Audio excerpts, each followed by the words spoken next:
அஸ்ஸலாமு அலைக்கும். இன்றைக்கி ராபியா குக்கிங்கில் என்ன செய்வோம் அப்படின்னு பார்த்தீங்கன்னா பிரியாணி மசாலா தாங்க ரெடி பண்ண போகிறோம். ஃபஸ்ட்டு எல்லாம் எங்கள் ஊர்லேயும் சரி எங்கள் வீட்லேயும் சரி பிரியாணி மசாலானா பட்டை லவங்கம் ஏலக்காய் இந்த 3 தாங்க பிரியாணி மசாலா. இப்போது ஒரு சிலர் வீட்டில் வந்து இந்த பட்டை லவங்கம் ஏலக்காய் மட்டும் பொடி பண்ணி வச்சுப்பாங்க, அதுதான் பிரியாணி மசாலா.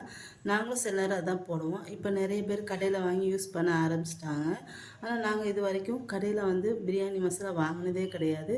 வீட்டில் தான் நாங்கள் வந்து பிரியாணி மசாலா ரெடி பண்ணி யூஸ் பண்ணிக்குவோம். இல்லைன்னா பட்டை லவங்க பொடி பண்ணி போட்டுக்குவோம். இப்போ நான் வந்து நாங்கள் எப்படி பிரியாணி மசாலா ரெடி பண்ணுவோம், அந்த பிரியாணி மசாலா வந்து எப்படி செய்கிறதுன்னு சொல்லிட்டு இப்போ பார்க்கலாம். நான் வந்து ஒரு 100 கிராம் முழுமல்லி எடுத்திருக்கேன். 100 கிராம் முழுமல்லி.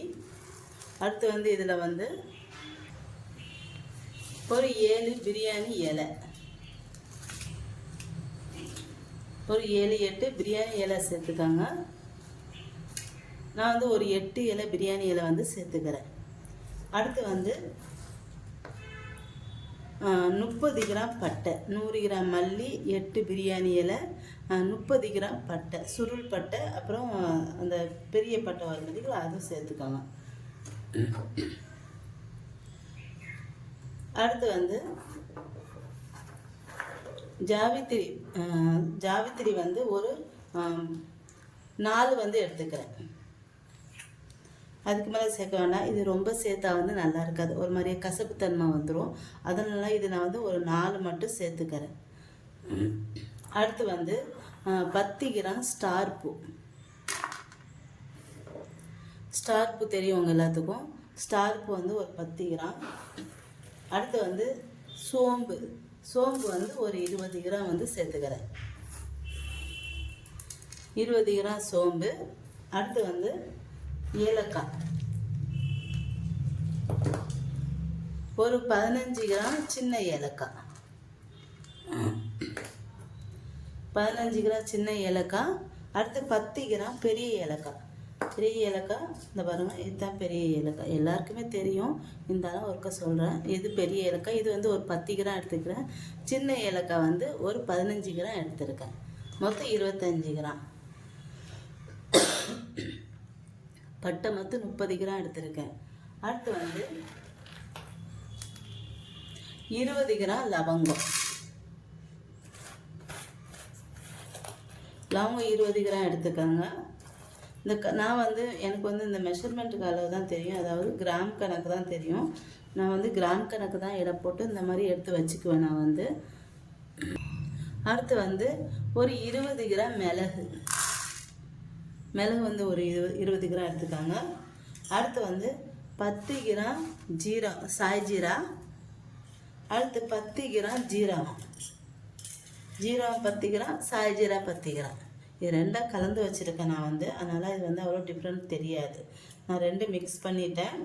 அடுத்து வந்து ஜாதிக்காய் வந்து 2 ஜாதிக்காய். இது வந்து நல்லா உடச்சி வச்சுக்கோங்க.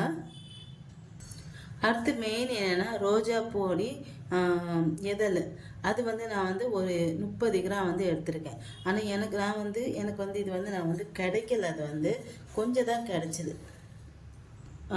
ஒரு 5 பூ தான் கிடச்சிது, அதனால் நான் அவ்வளோதான் சேர்த்துருக்கேன். நீங்கள் வந்து ஒரு 30 கிராம் இந்த ரோஜாப்பூ, அதான் பன்னீர் ரோஸ் தான் சேர்க்கணும். இந்த நார்மல் ரோஸ் சேர்க்காதீங்க. பன்னீர் ரோஸ் தான் நல்ல மணமாகவும் டேஸ்ட் வந்து நல்லாவும் இருக்கும் பிரியாணி வந்து. பன்னீர் ரோஸ் வந்து ஒரு 30 கிராம் நீங்கள் வந்து எடுத்துக்காங்க. எனக்கு வந்து ரோஸ் வந்து கிடைக்கிறதுனால ஒரு 5 ரோஸ் தான் கிடச்சிது. அந்த ஒரு 5 ரோஸ் தான், இவ்வளோ தான் காஞ்சதுக்கப்புறம் இவ்வளோ தான் வந்துச்சு. இப்போ அடுத்து ஒரு 5 மிளகா வத்தல் சேர்த்துக்காங்க.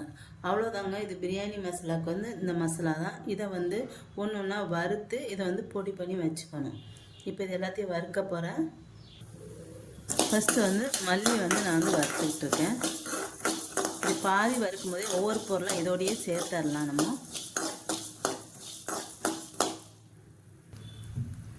மிளகு சேர்த்துறேன்.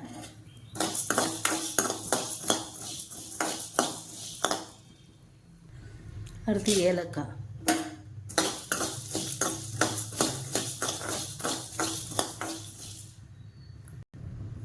அடுத்து வந்து ஸ்டார் பூ, ஜாவித்திரி. அடுத்து வந்து பட்டை.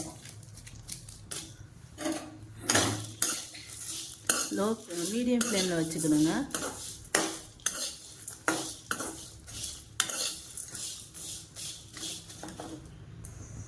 பட்டை, ஜாவித்திரி, ஏலக்காய் சேர்த்ததுக்கப்புறம் ஸ்டார் பூ எல்லாம் சேர்த்ததுக்கப்புறம் ஜாதிக்காய் வந்து சேர்த்துக்கிறேன்.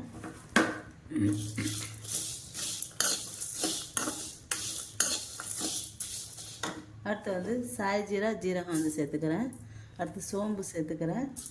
அடுத்து வந்து லவங்கம் சேர்த்துக்கிறேன்.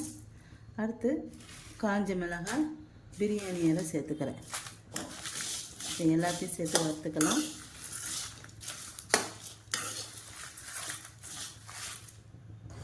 இப்போ இது எல்லாம் வறுத்தாச்சு. இப்போ இதை வந்து ஆற வச்சு பொடி பண்ணிக்கலாம்.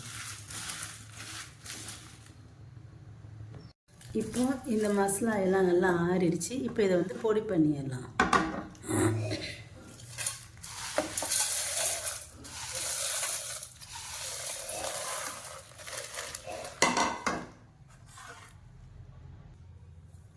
அவ்வளோதாங்க, பிரியாணி மசாலா வந்து ரெடி ஆயிடுச்சு. பிரியாணி மசாலா வந்து நல்லா வாசமாக நல்லா இருக்குது. கண்டிப்பாக நீங்களும் இதே மாதிரி ட்ரை பண்ணி பார்த்துட்டு எப்படி இருக்குன்னு சொல்லுங்கள். என்னோட இந்த வீடியோ உங்களுக்கு பிடிச்சிருந்தா லைக் அண்ட் கமெண்ட் ஷேர் பண்ணிக்கோங்க. என்னோட சேனலை மறக்காமல் சப்ஸ்கிரைப் பண்ணிக்கோங்க.